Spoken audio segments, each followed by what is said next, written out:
Hello, today we'll be looking at this other little package that's come from HGLRC. Just before we get into that, a quick reminder to please like or dislike this video if you didn't like it. Comment down below, don't forget to subscribe, and if you can find it, click on that little bell icon. Hello, it's me from the future. You can tell because I still haven't had a haircut and it's getting even longer. So I started filming this a while back, a good few weeks actually, and so during that time that was when lockdown happened, but since then I've been able to go out and properly fly it. I didn't want to refilm the whole lot, so if you hear me saying I can't do anything because lockdown's here, ignore that, because the actual proper flight test will come up at the end of the video, but I'm still going to keep some of the stuff where I was testing the garden just because it shows that like IRC Tramp works and stuff. I'll pass you back to scheduled programming, but ignore everything he says about lockdown because we'll be doing some flying at the end of it.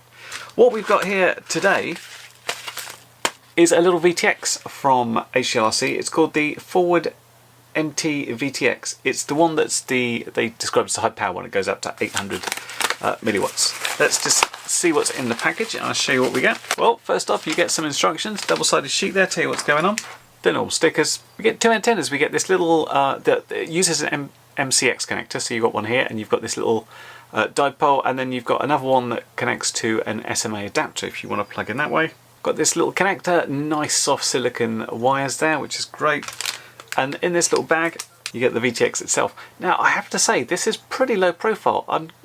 Normally these are quite chunky, and the bulk of this has been kind of built on the underneath where it sort of hides itself from any thickness because of the MCX adapter, and it's got this little integrated heat shield here, which is hopefully good. Now this speaks IRC Tramp, and you should just be able to essentially hook it up and fly with it and see how it does. So you've obviously got one connection to a UART, and then the rest is just your normal video in and all that sort of stuff. You've got a connector, as I said, you've got this little thing to it, but if you're one of these people that says I want to keep more low profile than that, you've got this little set of solder pads down the bottom of the other side to connect up that way if you want to. So what I'm going to basically do is put this on a quad and I'll do some little tests. Obviously I can't test it fully because it's lockdown. I can just test it works and IRC Tramp works, and then we'll do a part 2 when this is all over and I can actually go out and fly and see what sort of distances we get and see how the breakup is at various power ratios. So let's get this installed and get on with it.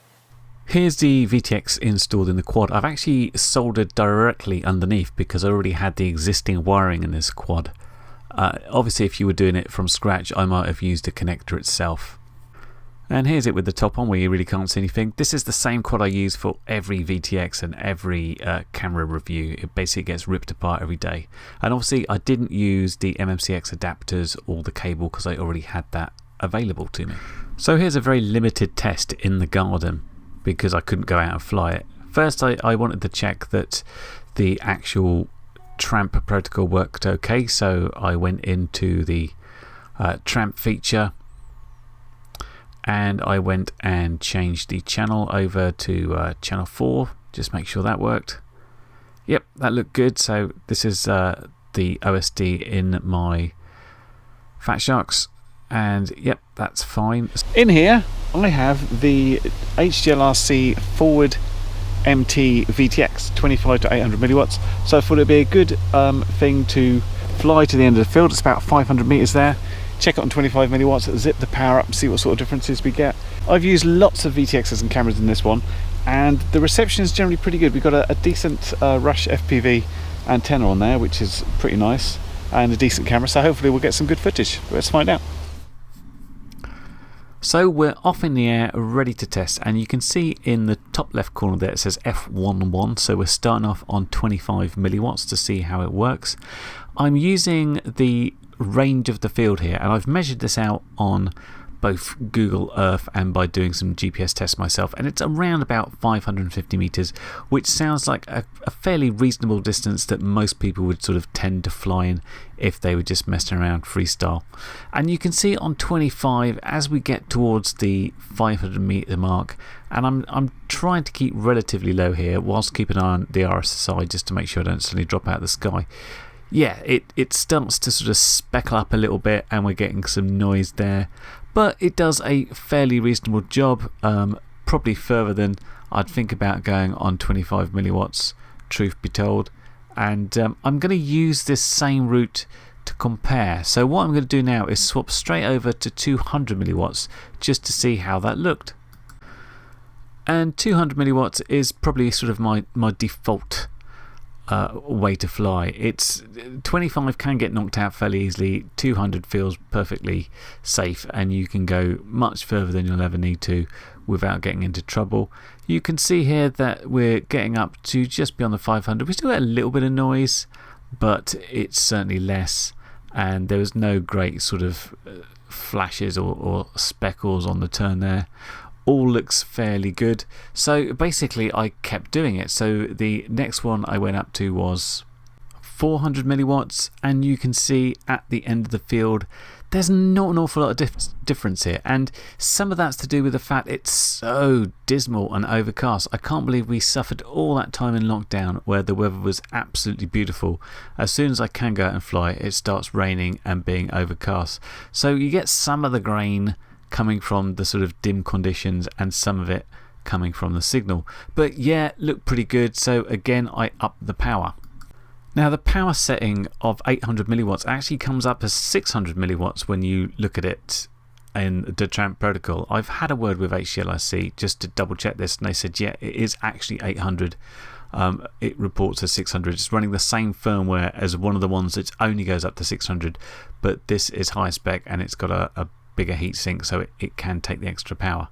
So yeah, this is 800 milliwatts, and you won't see an awful lot of difference at this sort of distance. It essentially looks pretty much the same as 400, which looks fairly similar to 200 all the way along really.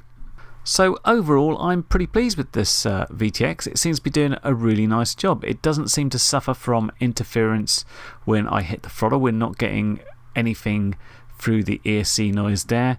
Nice and slimline, was easy to fit, and you've got the option of soldering directly in as I did, or using the attached connector. Plenty of power as well. I'm not even really stretching its legs here. It doesn't need to be at 800 milliwatts. It was doing absolutely fine at 200 on this distance, but certainly if you wanted to go longer range you definitely could. And just to prove to myself it was worth doing that same flight over and over again, here's what the 4 values of the power look like side by side. There is actually 100 milliwatts as well I didn't do, but you can only really pick up a difference in the 25 milliwatts. For me, 200, 400, 800 all look pretty much the same, but all fairly useful. Anyway, this has been the Forward MT VTX and was kindly supplied for review from HGLRC. And of course, there'll be links down below for where you can check this out in more detail. Hope this review's been helpful to you, and I'll catch you in the next video. Bye for now. Well, you've made it to the end of the video, so thanks once again for watching. If you like what you saw, then please consider subscribing, and if you really like what you saw, then be sure to check out the link to my blog for a variety of ways in which you can help support this channel.